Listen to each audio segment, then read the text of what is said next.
We had Commodore 64s and then PCs, and I remember the world before the internet. We had over 1,000 applicants for the role. The smartest people are the ones that admit the bits they don't know. They ended up ditching that project 6 months after spending £250,000 on it, and that was just because communication-wise, that was very overwhelming. Kind of thinking in the back of my mind, am I in the right place here? I'm nervous. Hello everyone, welcome back to Mastering Tech Growth. Today we have a treat. We have Craig, who's a CTO for a law firm. I'm not going to mention the name just yet. So we'll be talking about Craig's journey from a individual contributor, aka developer, to actually a CTO, and we'll touch on his views on what is the role of CTO within enterprises. So welcome, Craig. Hi, Mike. So do you want to let us know who Craig is? Yeah, sure. So I've been a developer most of my life, probably 25 years experience. Started very, very young. My father was really into tech, so I got introduced at a very young age, probably around 10 years old. We had Commodore 64s and then PCs, and I remember the world before the internet. Again, my father was really into tech. If you remember the old bulletin board systems where you used to have to dial up for the internet, he used to run a bulletin board system. So I got into it all really early. I think I wrote my first program on a Commodore 64, which was basically reading a 300-page book and typing it out character for character, and it was just a dancing mouse across the screen. But I kind of got obsessed with computers and programming then, which really drove my career in that direction. And then I started my professional career quite early. I left school in sixth form and started as an apprentice at a small company, working in a small team, and then kind of just progressed from there into a professional software development company then as a junior. And again, through my father, he was working at a larger company, and I got offered a more mid-level role, developer role. I guess quite a turning point. Then I thought I kind of made it a bit as a professional developer then. And then just kind of progressed through companies. Originally, as well as development work, there wasn't a cloud or anything like that. So we did a lot of infrastructure as well, building SQL servers, networking. So I had quite a vast range of using multiple different technologies.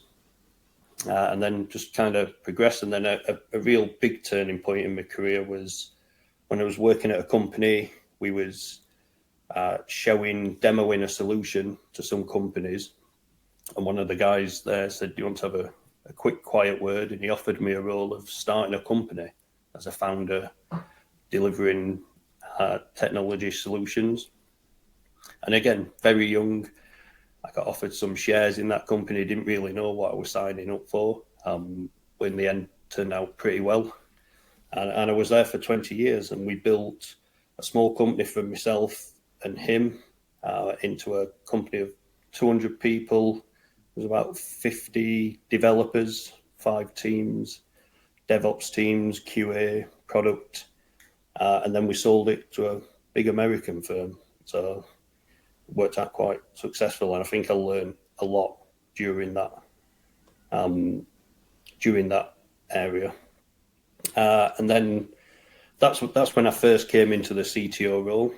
So obviously started off as a developer, building a team, and as the team got bigger, I kind of naturally moved into more leadership side of it, managing the teams, managing the direction. And then a couple of years before we got purchased by the corporate company, the CEO there did a revamp of the senior leadership team and changed a few titles, and that's where I got my CTO title.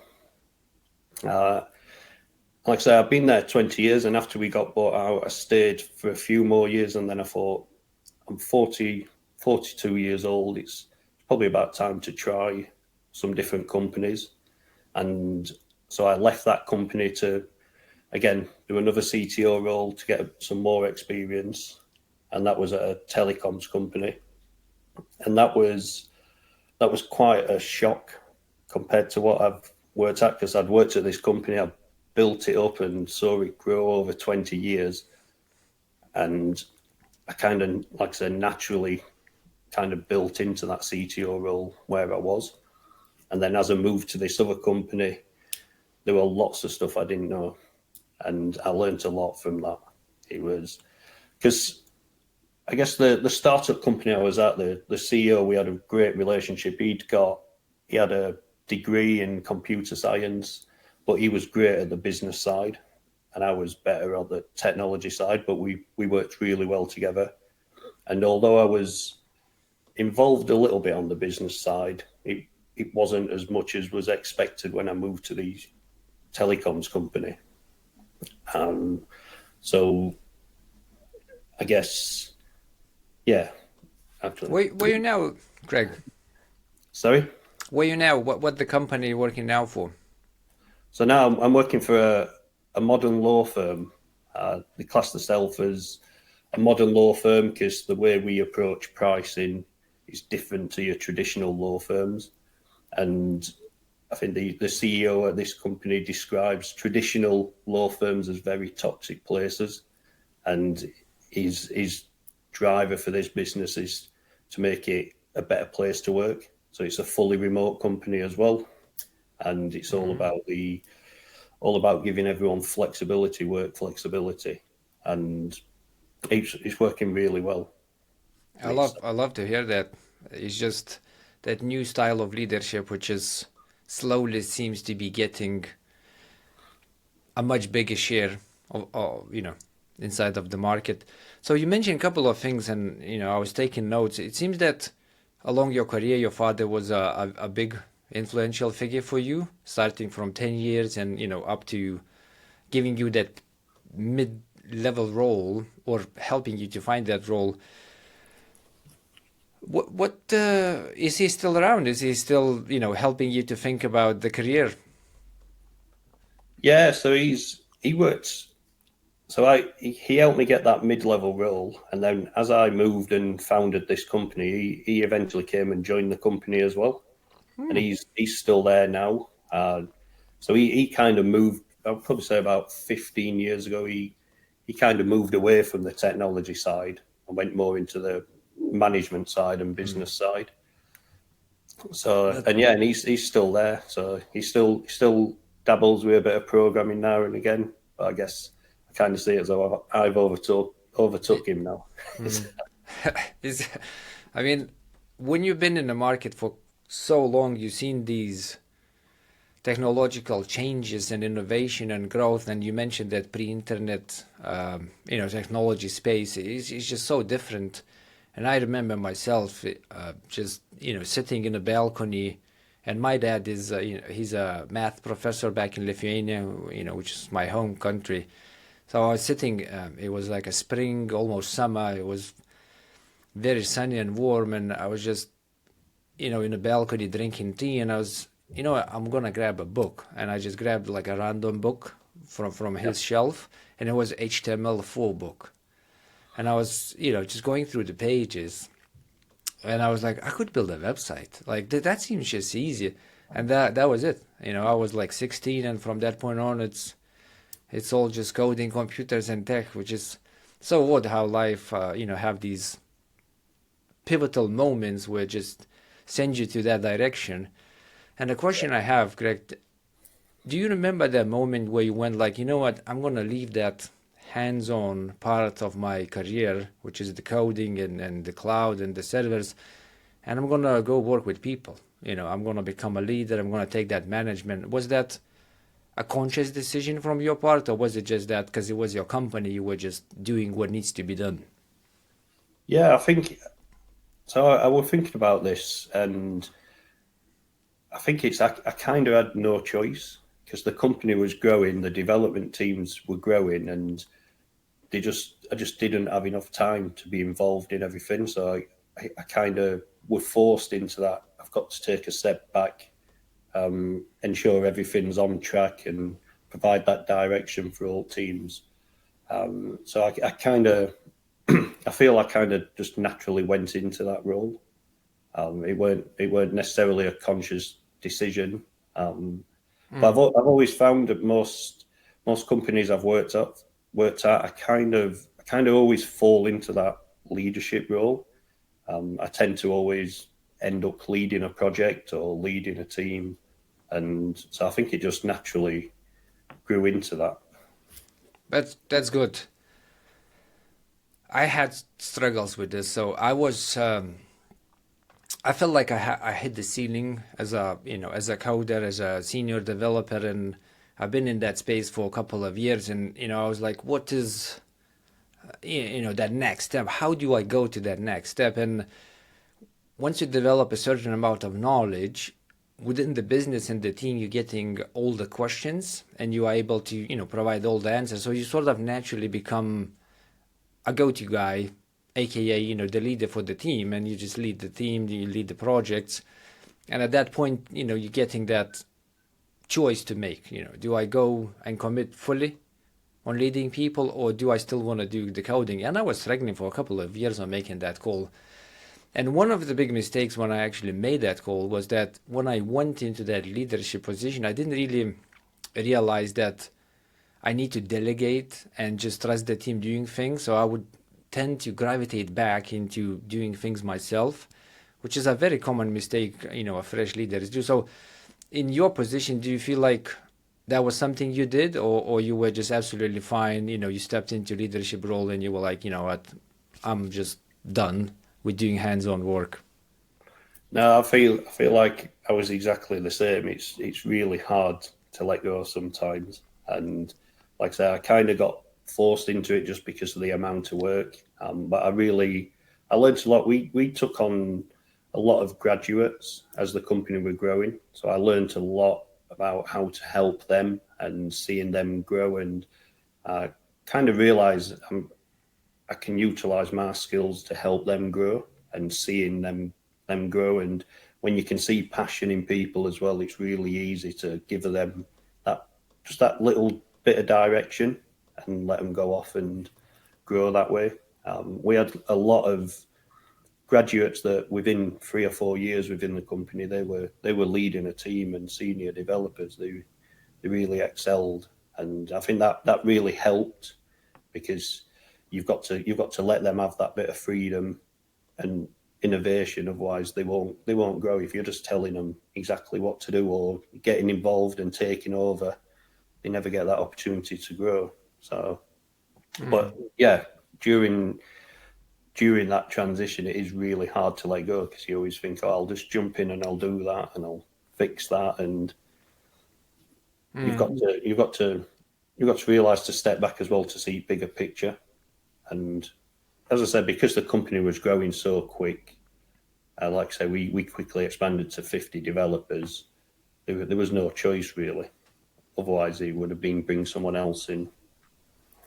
Would you say it was a blessing in the sense that you actually got these graduates to teach? So you almost got like this blank canvas, and as well, you being fairly young in the leadership role, you had someone who has no expectations of a leader, so you were able to learn better ways from the get-go, versus you inheriting a senior team who have notions of what the leader should be.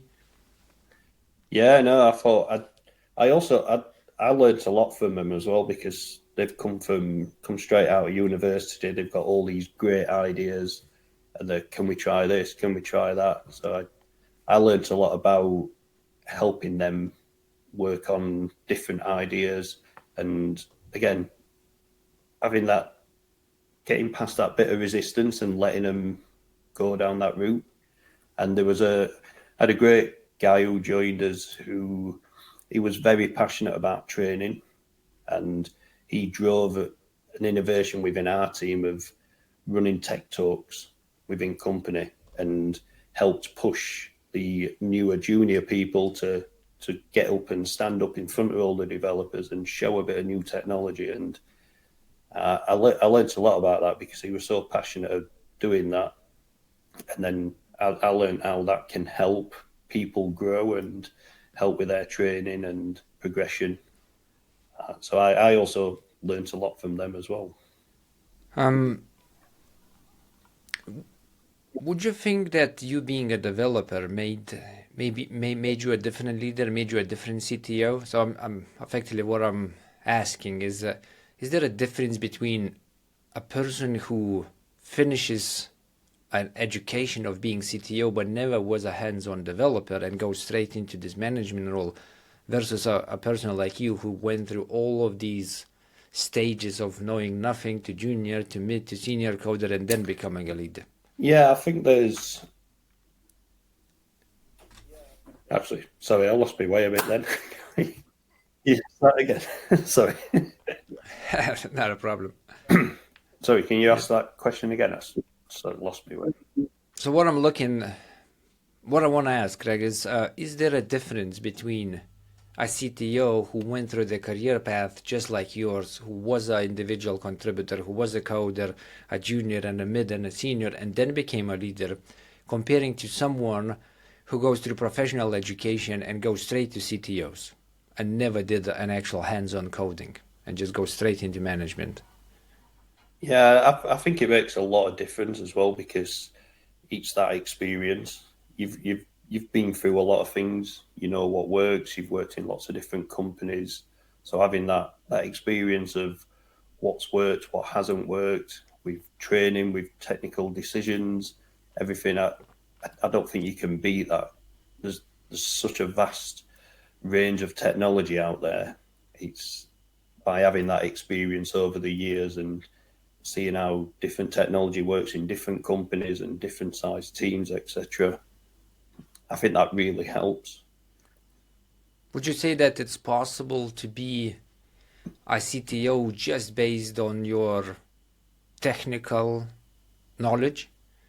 So let's say I see that a lot in startups, and I think you exactly had the same. It's like you have all these good coders, and then eventually, because you have all the knowledge about the systems and about the product and the code bases, you are put in this position, but you never really led people before. You never led, maybe big projects.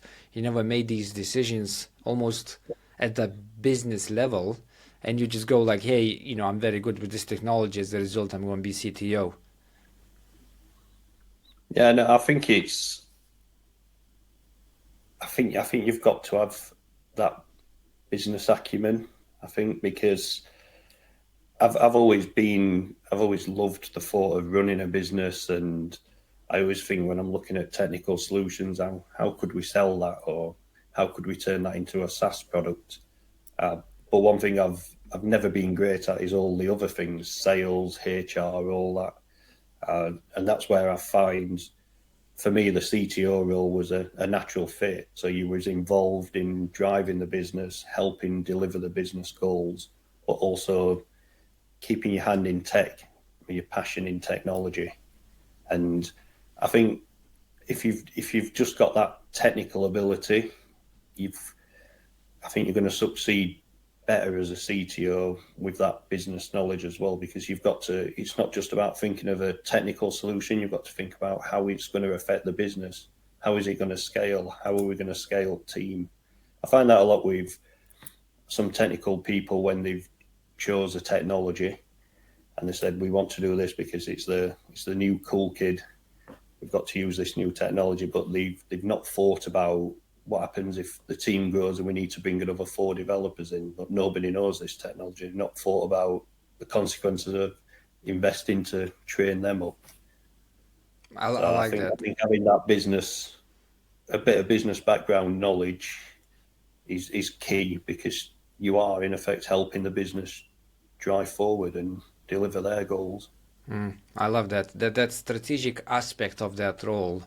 Yeah, and the business acumen which you mentioned, it's if you don't have it now and you're thinking about the CTO role, you will get forced basically to learn that. The decisions you're making is not going to be all about the developer experience and onboarding the technologies. There always will be a question: what is the return of investment on that decision?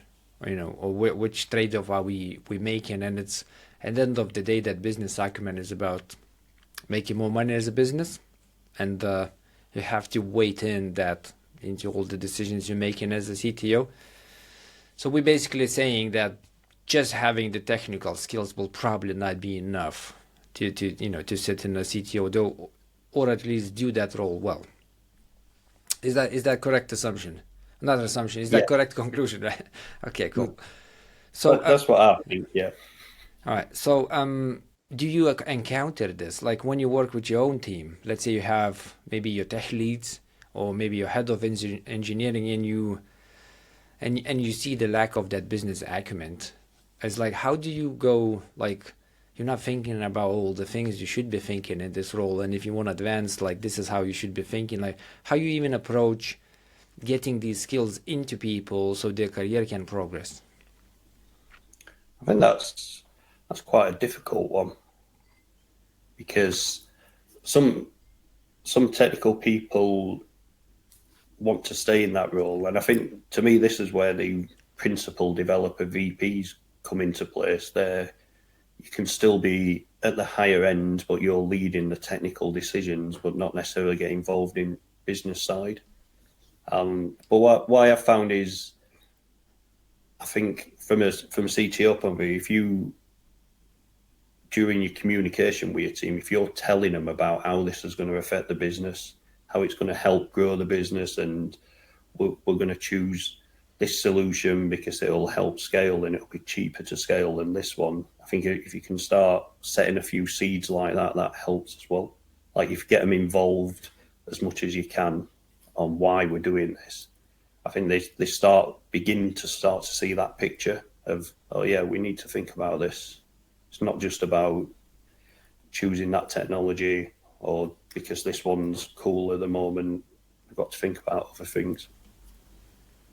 Okay, so it's just basically going and asking the questions. Once they come to you with this idea, they want to push forward an initiative, you effectively just going like, let's take a knee.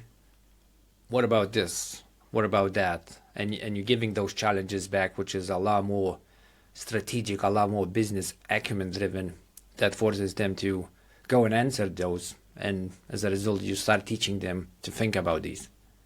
Yeah, definitely. Okay, so you mentioned VPs. Did you mean as like a vice president of engineering type of roles? Yeah. Okay, so in your view, VPs effectively are less business leaning and a lot more technical decisions leaning. So they don't really need to think about, that business acumen we mentioned. They need to think more about longevity of a tech, maintenance of a tech, scaling of a tech. Is that correct conclusion? Yeah, I think it's more 100% technical leadership focus, and a VP probably works alongside a CTO, and that's their connection, that a CTO's got enough confidence that they can lead the technical side. Okay. I always thought about VPs less technical and more like more like people and external factors facing. I don't know why, but I remember when I was thinking about myself and my own career, I looked at VPs and I was like, okay, so they are a lot more with clients, a lot more like people facing, a lot more presentations and internal and external influence. I always thought about like less technical. I don't know why though. Okay. That was just my understanding, by the way. But I misunderstood that role. All right, so you did a lot of coding, right? And from your perspective, you sort of were forced to make that choice, or not even make the choice. You were just brought into that coding. Once you were in that picture, did you ever thought about that is not my role? So the CTO role? Yeah, the CTO role, yeah.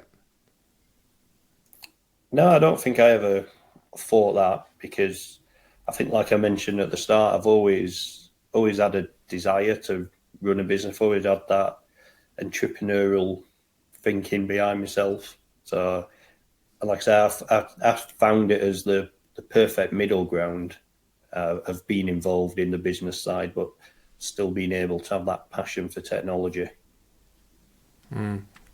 That's actually quite nice. A lot of people during interview process, when you have conversations about, what roles would they like, why they leaving previous business, you get a lot of these like, yeah, I was, either wrong environment or bad role, just couldn't, use the skills or utilize the skills I have. So I think it's underestimated how good it feels to actually be in a role where you can feel good and excel in it. So Yeah, yeah, it's just good to hear. Do you have any like what? So we're concentrating on that business which affected you grew because that's like a lot of your career. So potentially these questions apply to to any of the other businesses you tried in. But did you ever had these situations where you have your direct reports and you're having maybe your one-to-ones on casual chat, and you just realize that the environment you have is probably not the best for that person? that's a very good question. So I think I'm trying to think back. I think I've had some situations where some people have kind of naturally grew and got to a point, and they thought the only way forward is to go into a managerial role or a leadership role. And then when they've made that jump, they've realised it's not for them. Like they're really struggling to say do the one-to-ones, or really struggling with that interpersonal communication between the team. And yeah, I think I've had on one occurrence that, and we kind of reversed that role back to just a senior developer. So I have Which come across that. Yeah, which means the leaderships are not necessary for everybody, because I think like this is misconception as well. When people reach a certain level, such as like senior developers, they feel like, okay, well, the next step is to become a lead and take on people, which is not necessary. You can still continue being a domain expert with a certain tech, and salary wise, challenges wise, it's going to be as challenging and as rewarding as well.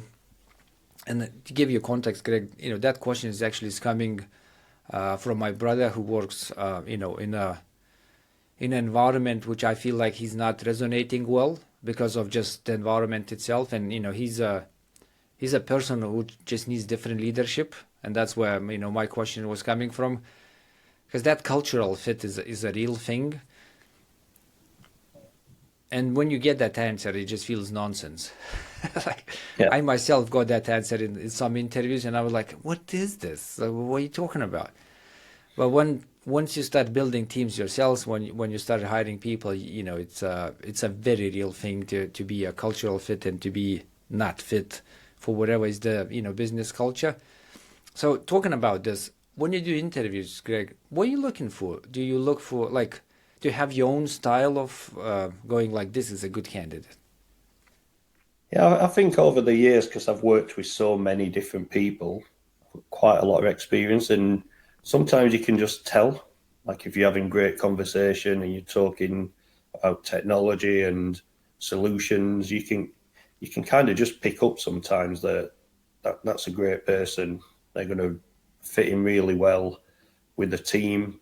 They've got the technical knowledge, the passion, and I always find recruiting for juniors as well and graduates. I always feel pretty confident with that because I've had a lot of experience working with them, and it's not one thing I never really look for is the experience with juniors, because I'm not expecting them to have any experience. It's always look for that passion and the ability to learn. You can just usually tell when people are talking to you that they really love it. They really want to learn about something, and I think that really helps with recruitment on that side.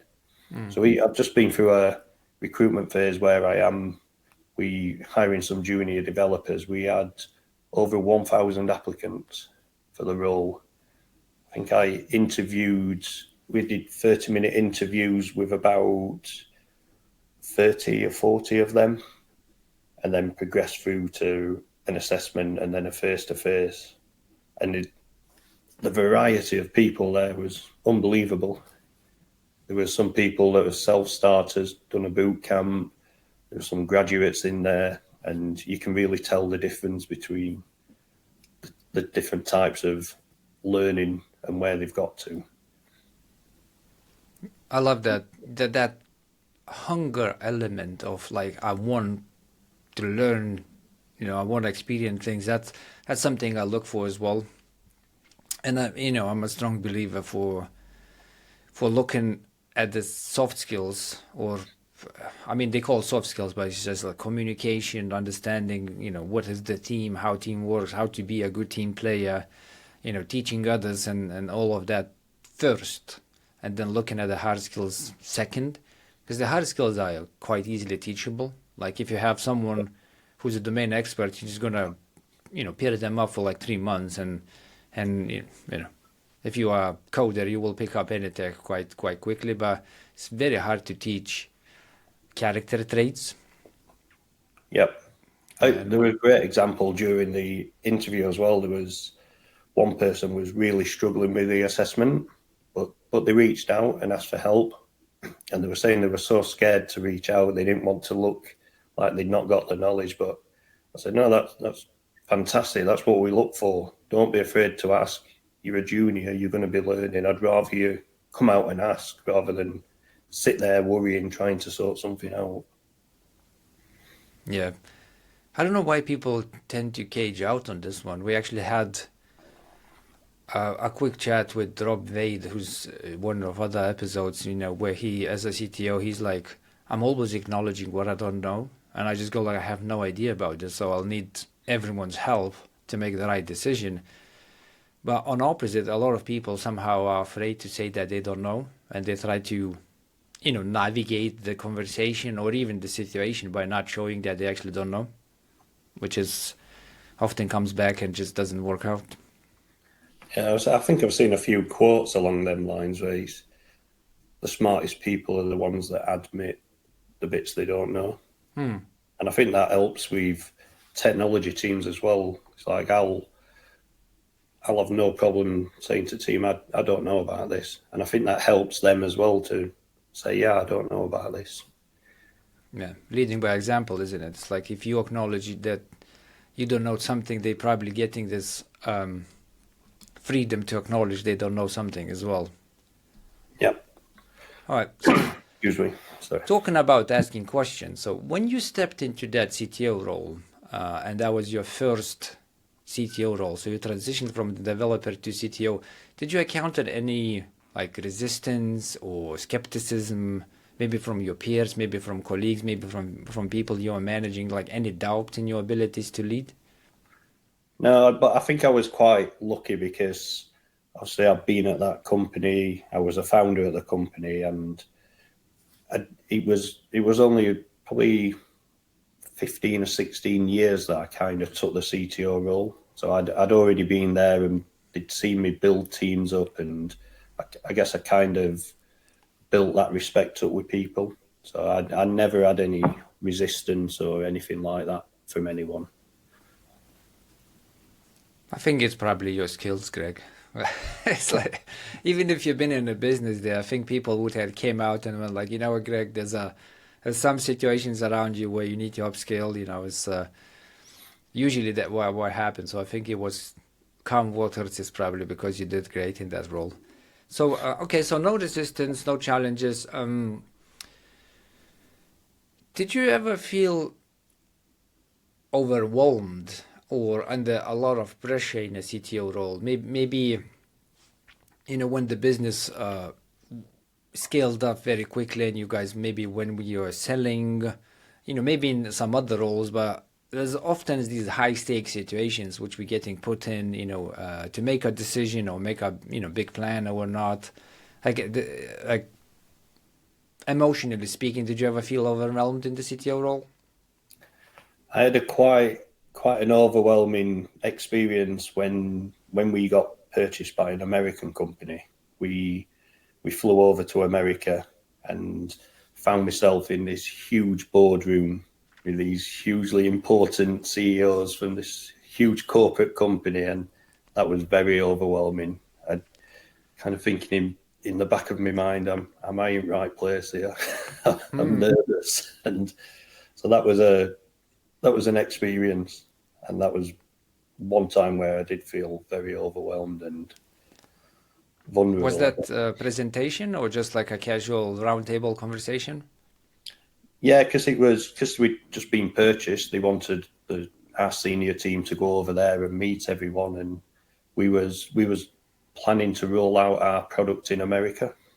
So obviously their leaders wanted to know about the product and know about the leadership team behind it.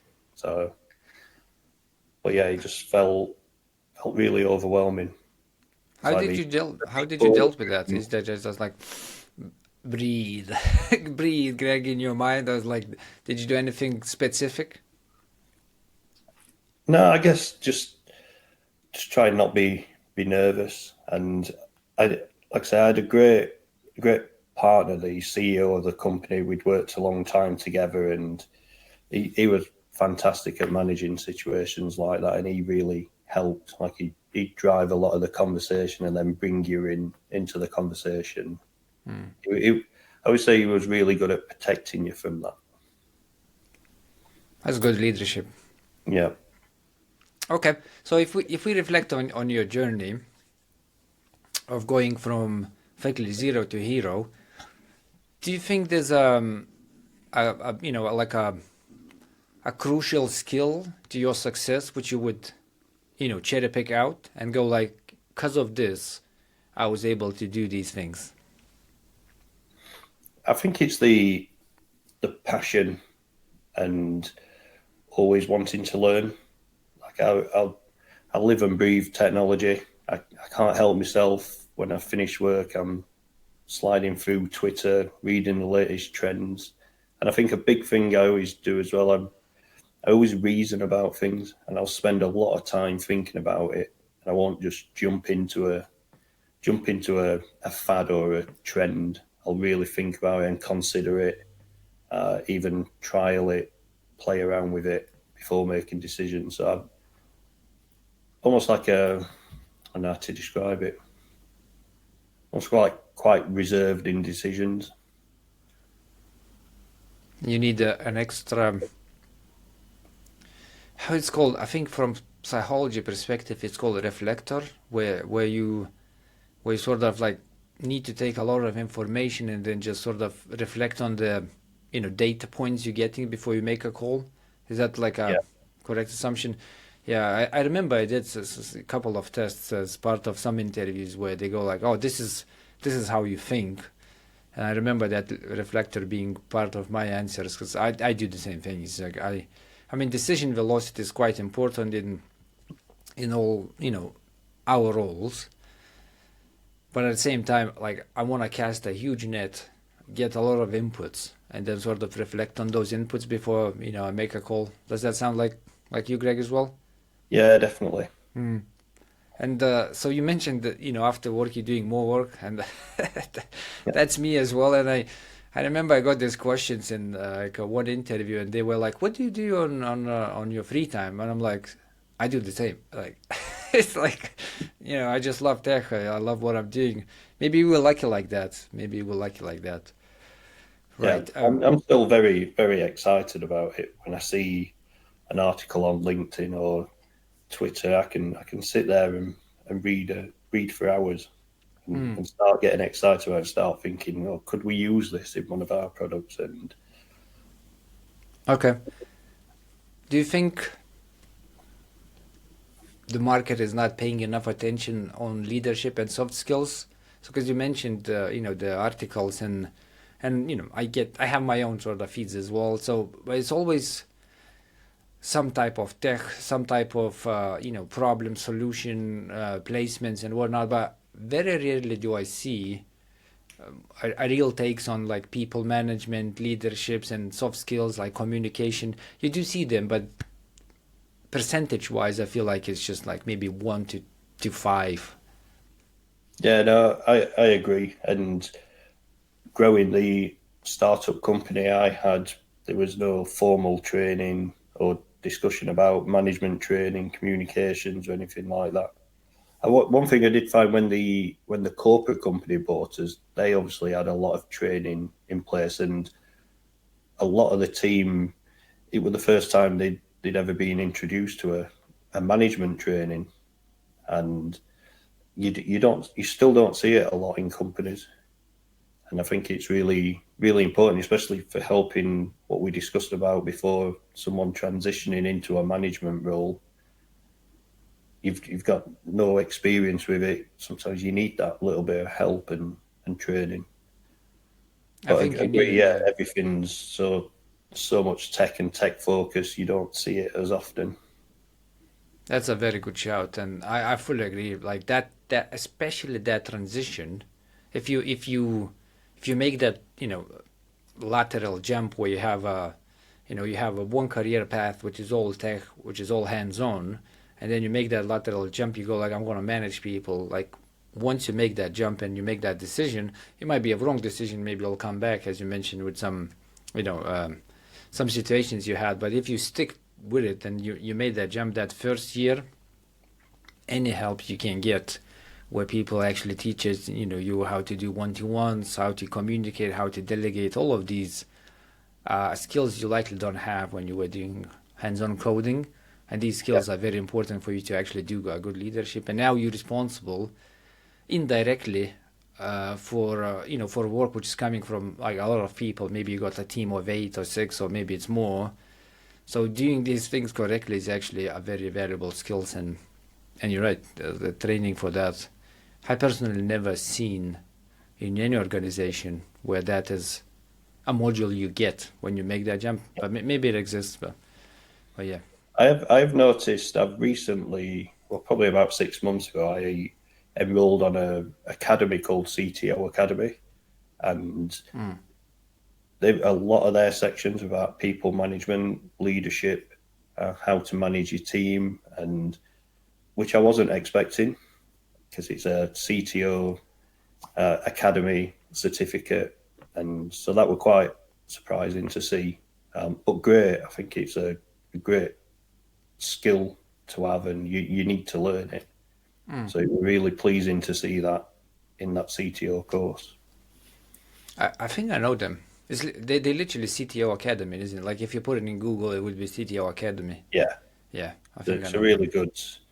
a really good course for CTOs. I never had a university degree. I was self-taught. Left school early. I always wanted to do a university degree. So I can't get my words out. I always wanted to, but I was always so passionate about developing. I just wanted to put all my efforts into that and get working. So when I came across CTO Academy, I was really excited about it, and I've been loving it. And the best thing is the community. I've been able to talk to other CTOs and realize you're not on your own. There is other Mm. people facing the same issues as you are, and I've recently started attending some CTO roundtables as well, which again, fantastic. It's just really helpful to just chat to other people in your position and learn from their experiences as well. Good. I love that. I remember when I started doing that, same feelings. It's just maybe it's just a power of network, or which is underestimated by a lot of people. Just having other people who are in your roles or maybe a little bit higher, where you can just go in and have chats like round tables, just community in general, and go like, here's what I'm dealing with, what you guys thinking, and you get these ideas coming in. It's just so helpful, and it's such a simple thing to really do, right? So so if you're getting these external, maybe not validations, but you're getting these external opinions coming towards you, did you ever were in a situation where people think about you as a CTO in a certain way, and you go like, that's not even my role, like that's not what CTOs do, especially from non-tech people? Trying to think. So I have come across that. So because I think that the title, Chief Technology Officer, because technology. So I've had people in companies come and ask me to help them with this calculation in Excel, and I did think to myself, I'm thinking of the wider picture here, not that low level. But they think because because if you're title, you're the person to go and ask. Old school. Which, I mean, to be fair, I did help. I can't not help, but yeah, sometimes I think them kind of misconceptions about what you are, they don't really see you as part of that senior leadership management role, kind of. I got this problem with my virus, like something doesn't load. Can you check this, Greg? It's like, no, that's Yeah. IT, man. Just, I get what you're saying. Yeah. Okay. So you mentioned the CTO Academy, and I know another group called CTO Craft. So there's a couple of big CTO level groups which give that non-formal education, let's say. But I'm sure the courses are as good as going through a formal education. And I know that Cambridge, who I actually live quite close to, has a CTO like Cambridge level, which is like 25K or something like that. Yeah. So in your opinion, do you think the formal education is practical in our field, or a self-taught is just as applicable and is just as enough? Yeah, so funnily enough, I did see that Cambridge one. I did consider that one. But I think what attracted me more to like CTO Academy was it was more relevant to the role, because I've been doing a CTO role for a while. I knew what was involved, and their curriculum looked more relevant for today's CTO role, whereas a lot of the Cambridge University one was kind of a lot of theory and probably not up with the times of what a CTO role is today. So that's what kind of attracted me. I actually love that very much, and my take on mentorship is very similar to this. It's like, there's a huge head in the cloud setup, which is let's say Cambridge CTO course, which is very expensive. You're gonna get pretty much the whole picture there is to get, but then outside of all of that picture, there's applicability to your current role where you are. It's probably a lot smaller. Yep. And you can find a more tailored approaches like CTO Academy or CTO Craft, and then you can even go deeper and find an actual mentor who does that professionally and mentors people, and then you can go like, okay, well, I'm gonna pay you for your hour, or a package of 10 hours, but you're gonna teach me on like these things which I need, which is like communication, or how to run one-to-ones or whatever. Then you can cherry pick exactly what you can apply, as in take it and just bring back to your role. Where these big professional educations, you don't have that ability. You're just gonna get this bucket of knowledge, which a lot will be likely not applicable at this point in time, right? Okay, I see that. Right, so looking back,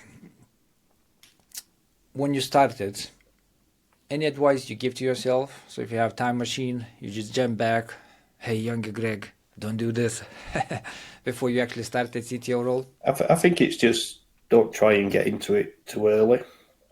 I think you've got to build that experience. You've got to go through that experience of failing, being successful, and don't try and jump into it too early. So even if you want, you would say, take your time, go through these levels naturally. Be a junior dev, be a mid-level dev, be a senior dev, be a team lead, and then maybe head of engineering, and then effectively take all of these levels. Don't try to just go, hey, I know how to go, I'm going to launch my startup and call myself CTO. Yeah. Okay, I can see that. Yeah, I can see that. And I actually had a very go-to, what's the character trait I'm trying to describe? Basically, a person who just so willing to do everything, and as a result gets a lot of opportunities created for himself. And he was just maybe like a strong mid to senior type of coder. And because he was so influential with the business, he just came to me. He's like, I want to be a head of engineering. And I'm like, you're just going to jump over like 4 roles, where I can absolutely, see you doing well eventually in that role. Let's maybe take a couple of years. And that was, that was interesting, 1-to-1, where you don't want to kill the willingness and kill that momentum, but at the same time you want to explain it well that it's just too soon. And he Yeah, I would had a very definitely fail similar it. situation with, there was somebody who was working in a technical documentation role and he wanted to be a developer, and we gave him that opportunity and he was really good.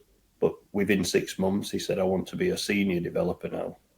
I know I'm good enough. And I had to explain to him, yeah, but you haven't got that experience. You need to build up. You've just seen the best of it so far. You need to experience other parts of it. And that was, again, like a difficult 1-to-1. And like I say, he was very good, very technical. He picked stuff up really quick, but couldn't have expected him to jump into a senior after 6 months. It was his first ever developer role. He'd only seen the good parts of it. Yeah, that is a very challenging conversation to have, because you need to navigate a very thin line of not causing that outcome where people just go, I don't want to do this anymore. Like you just take them back. You still want to have that momentum and the willingness of them to perform, by explaining it very well that it's going to take some time. There's a lot of stones to unturn to actually learn and reach that level. Okay, so before we jump into the next topic, Greg, we have this question which is in the spirit of the show, and it goes like this: what is one most important thing for tech growth in any venture? But only one. You can only choose one. Interesting. I would say it's around making a good decision, not just jumping into something. I think, like I say, when I've looked at technology, it's easy to think, oh, this looks fantastic. So getting through the sales blurb and really considering that choice, I think that could easily make or break you as a company. Don't rush into committing to things without really thinking them through and the implications they might have in the mid to long run. Yeah. When you were saying this, I was like, oh, I remember this role where I came in as a director of technology to effectively just fix on performing, the whole technological part of that business. And it was literally the remains of what you just said. It was for no reason. There was monolith and microservices. There was a little bit of Go, PHP, and Python. There was like Mongo database in one service and then MySQL everywhere else. And I'm like, who was making these calls? It just feels so random. It's just people were, exactly what you mentioned. It's just like, oh, someone come back from like some type of like CTO level event or maybe a technological event. They get very hyped up on these like new things. And exactly what happened with microservices. It was like a huge buzzword. And yeah, let's build it. It's going to fix all our problems. And then people started going in towards that journey, and somewhere along the way, people leave who started that journey, or something else comes up, and you're getting pivoted to some different business priorities, and now you have this uncompleted decision who never was fully rolled out to manage, because you cannot just roll back, and the whole shebang has huge implications. Yeah, and you're absolutely right. You can make or break business. I love that. Don't rush. Think things through. So simple. Yeah. Okay, so you have a view of what CTO role is. Can you give us that view? So I think the CTO role is the knowledge and experience of technology to help the business make decisions, and it's the person that sits in between the business and the technology side. So being involved with the business goals, the vision, direction, and then having that knowledge and experience to make the right technical decisions and direction for technology within the company. Should I expect you as a CTO to innovate, or would I expect that for product people to do? Let me define innovation. So it's not only about the tech, maybe it's about the product as well. And when I say in innovation is, it's just trying new things, seeing what works, maybe coming out with the ideas which they can be, later monetized.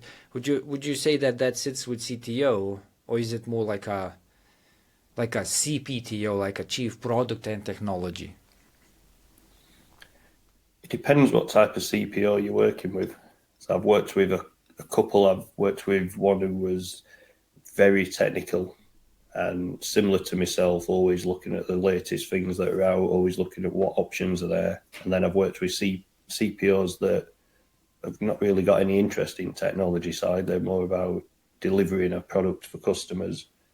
But I feel like the CTO has to be a massive part of that, because you're bringing your knowledge, you know what's out there. You can read through a lot of the blurb, see what's going to work, what's not. And yeah, I think the CTO is very important to driving innovation.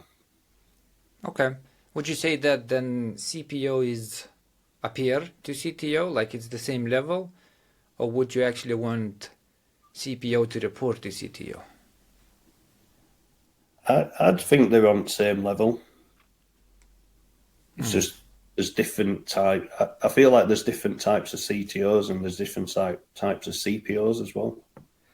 And the one you mentioned, the CTPO, it's quite an interesting role, because I've always loved product side as well. I always love designing solutions, but the technical side as well. And I guess where I am, I probably am more of a CPTO where I am, because there's no product department as yet, and I'm driving product as well.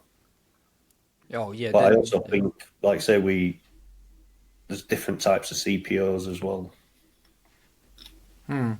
I would say you definitely are. If there's no product setup, who's driving the product, it's probably you. And it's almost like I want to say it's a poor man's solution in a way, because you taking a couple of roles and you just put it in one, and that's usually what happens in a smaller organization. So startup, there's no other choice. You're gonna wear a multiple hats, which are very close, around that responsibility zone.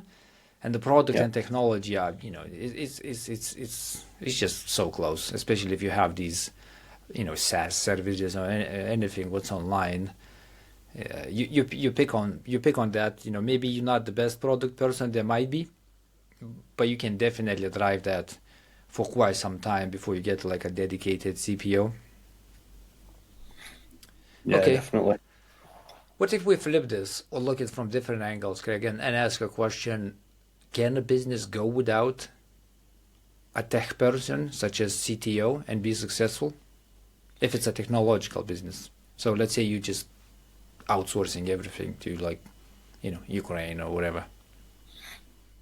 I don't believe so, no.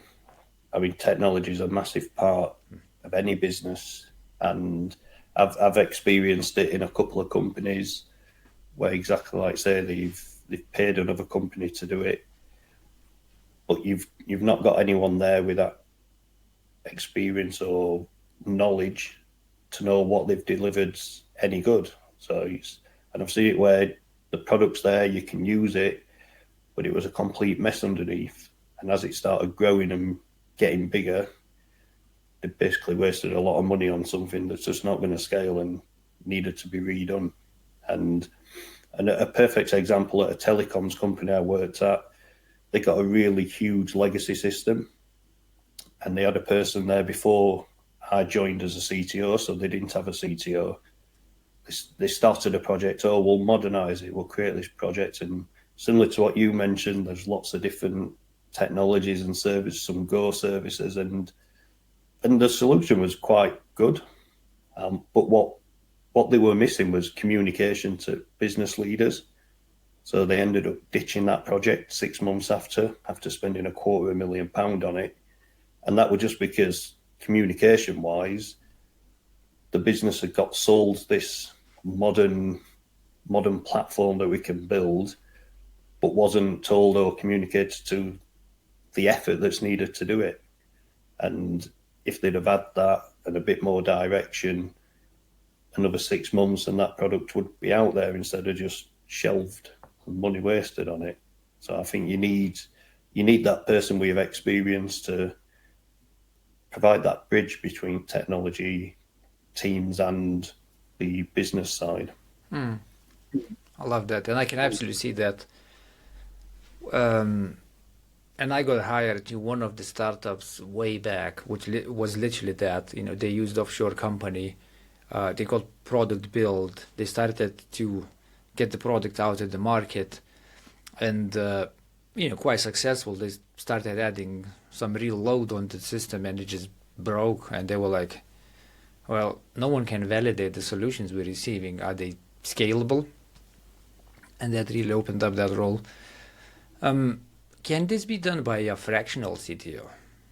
So if I'm a startup, and maybe the startup came to be because two people came together, one is sales, one is marketing, like they don't even have technical decision.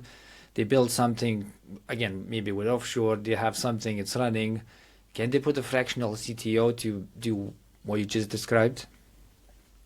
I believe so, yeah, because especially when you're thinking about choosing a company to build a product for you, the businesses tend to go for the cheaper ones, but not realizing what consequences. So if you've got a fractional CTO in there or some technical experience in there, they can help you make that right decision and get you going in the right direction. I love that. Yeah. And I do agree. It's probably better than nothing, right? So if you're saving, you can have a full role. Get someone on a fractional level to still validate what you are receiving. Because at the end of the day, you might get a partner which is very, very good, and they care about longevity with you. But in reality, it is a very transactional agreement. You get a task, you get the task done, you deliver the task, you get paid, and they sort of move on to another client or another project. So you shouldn't set expectations that would care for longevity. Yeah. You need someone internal to do that. Did you ever had challenges as a CTO, when you're driving these decisions, which are quite influential in the sense of what tech you're going to use, or maybe how you're going to innovate with the product, or just maybe even innovate with technologies? Maybe you want to change like a cloud provider, and there's a baked-in cost of making that move, but long run it still pays out, and you get this almost like a pushback. Maybe CEO, maybe other peers on the business. How do you sort of deal with that? So I think it's all about communication, presenting what you're proposing with the right amount of information, not going too technical, but showing the business benefits. And again, that's probably where I feel a CTO role comes in, with a bit of business knowledge, a bit of business acumen, and the technology side. You've got to give the business confidence in your decisions and what you're proposing. And so I think that really helps with them kind of decisions. What if they still go like no? Like just trying to think of a situation where there's no budget, Craig. Like we're not gonna do that. Like internally go like, but this is such a right decision. Did you ever been in that misalignment where you just want to get something done, but the apex of the business is just not listening? Or maybe they are listening, but they're just not buying into it. I guess I've been quite lucky, because I don't think I've been in that situation. And you can always explain what the alternative is. So it might, okay, if we can't invest in that, then it's going to take another 2 years. We can still do it, but it's going to take 2 years. So having them alternative approaches, and like I say, I guess I'm probably one of the lucky ones. I've not really had much turned down. But I think, again, that comes from having confidence and trust in your senior team as well. Yeah, I do agree. It is a good perk if you're running your own business, that you're likely not gonna say, you're not gonna get said no, because it's your business at the end. In big organizations, I would assume, because you have so many different levels to climb through, eventually, people go like, yeah, that doesn't serve my needs, and then you get into these, bigger challenges. Let's say you get something done. Do you have something to share, maybe from the business you grew and sold, or some others where you have this idea, a big initiative, you got the buy-in, you execute it, and it had a major impact towards like efficiency or growth, or any other, positive metrics? Yeah, so the startup company has got a great example in particular. It started a long time ago, probably 20 years ago. I was there for 20 years. And technology was just rising. So this was just before the iPhone got released. And we developed a product using the old Windows CE devices with a pen, and we revolutionized the surveying market. So we changed paper surveys onto a mobile device, and then quickly progressed onto iPhone as well because of usability. But we basically had really good success because we went into an industry of large banks and large surveying companies who were fixed and attached to a system. They'd been using it for 20 years. And it took us a long time, but we eventually broke through and just showed them the benefits of how technology can help you, how it can help with mistakes. It's more reliable and faster, and a surveyor can do an extra 2 surveys a day. And we just eventually broke through, and it was a great success. And I believe now in the UK, 95% of all house valuation surveys are done on that platform that we developed. That's a nice one. That's a good badge of honor to have, to change the whole market, or to advance the whole market into a better, faster way of doing things. Okay. How did, do you remember how the decision was made about this? Like who, what was that your call? Were you just, again, maybe going through Twitter? Actually, probably there was no Twitter at that point in time, I guess. But how that decision from product level came to be like, we should be doing this? Well, it came about because just before I started this company, as I say, I met the owner through demoing some software we developed for a big alarm company, and it was like a piece of software, the first he'd ever seen of that kind, which again were to do with paper forms. We were collecting paper forms, and we created an application that got installed on their network and submitted them electronically. So removing all this posting of paper forms, waiting a few days. And he really saw where technology could help. And so we kind of took that idea and just thought of more ideas, and that's where it came from in a way. We looked at places where we could use that and provide similar solutions and build on that.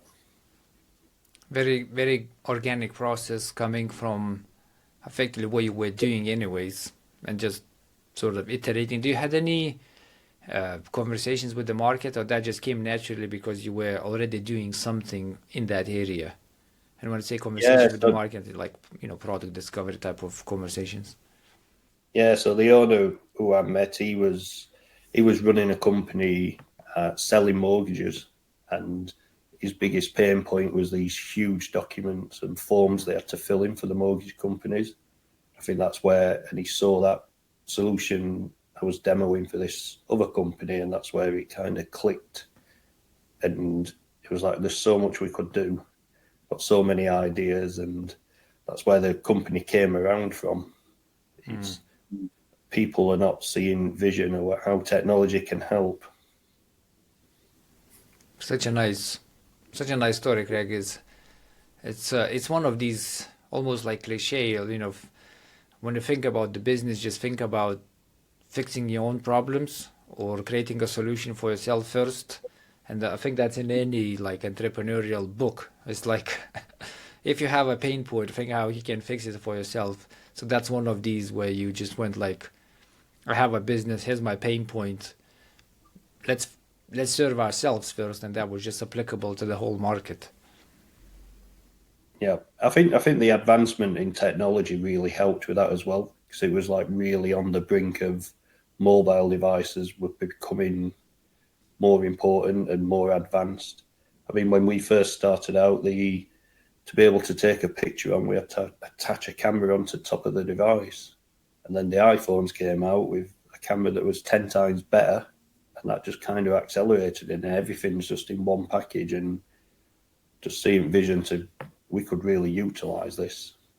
Okay. And I think there was quite an advancement in technology over them few years that really kind of drove that, I think. Talking about advancements, are you looking at utilizing AI or ChatGPT type of solutions in your current role?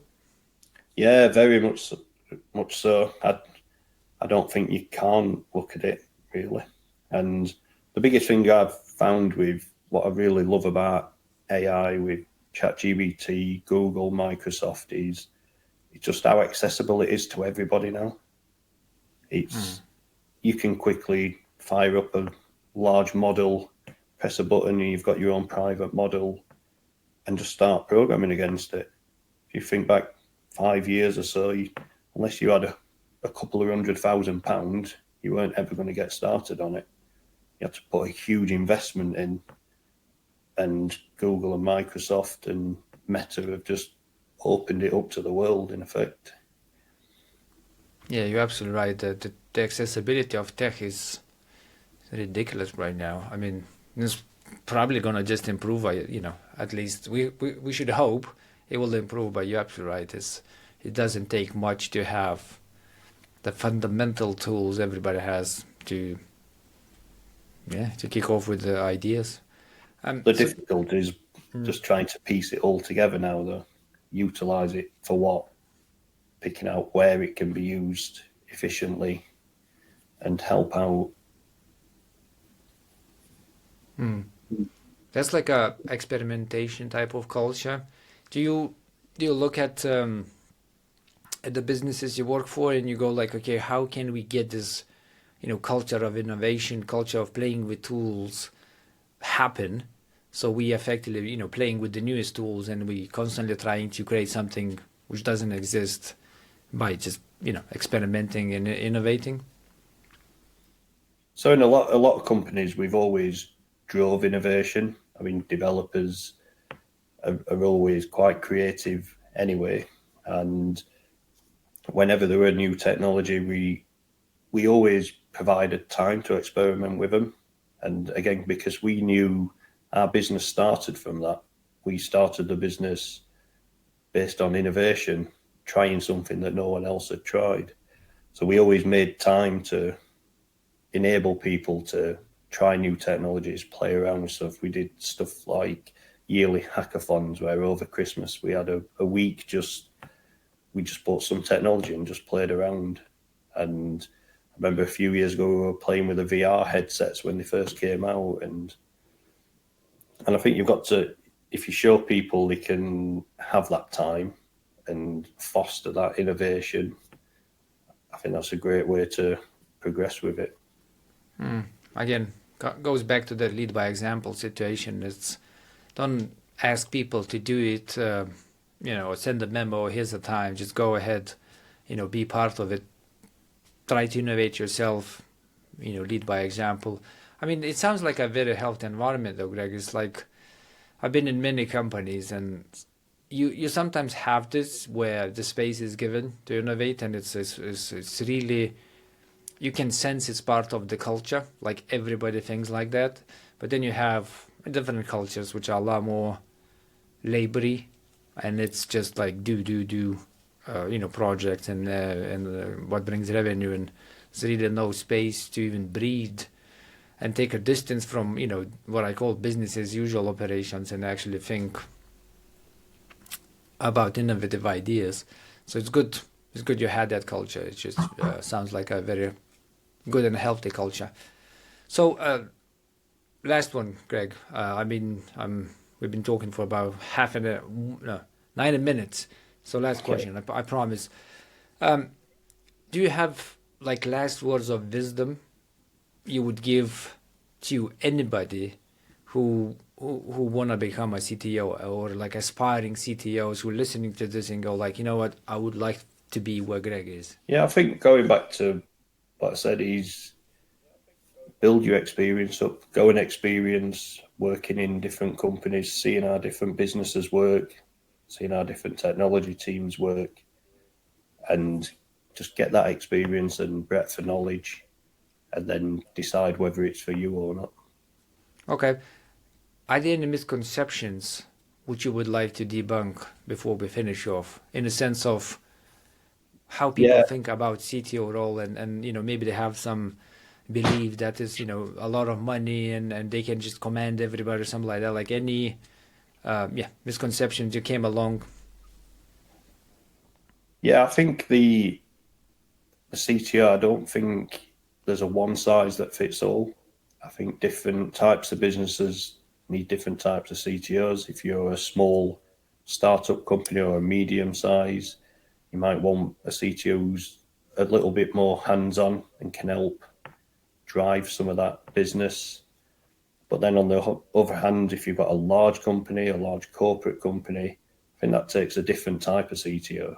It's got to be someone who's looking at over a larger team and probably more on the business side and decisions and budgets. So I think there's not a one size fits all CTO role. I think you've got to find a good fit for your business. Effectively, what we're saying, there's levels to CTO as well. So there's a title of CTO, but then when you zoom into the title, there's levels to CTOs as well. Being a CTO for a startup of 20 people is not the same as being a CTO for hundreds of people in enterprise. It's just different skills. Okay, I love that. All right, thank you, Craig, for coming, talking with us. That was lovely. We went probably to like 20 questions, and I hope that didn't feel like an interview. At some point I was thinking like, I'm just asking too much, that might feel like an interview. But it was a lovely conversation. Thanks for joining, Greg. Yeah, thank you. Really enjoyed it.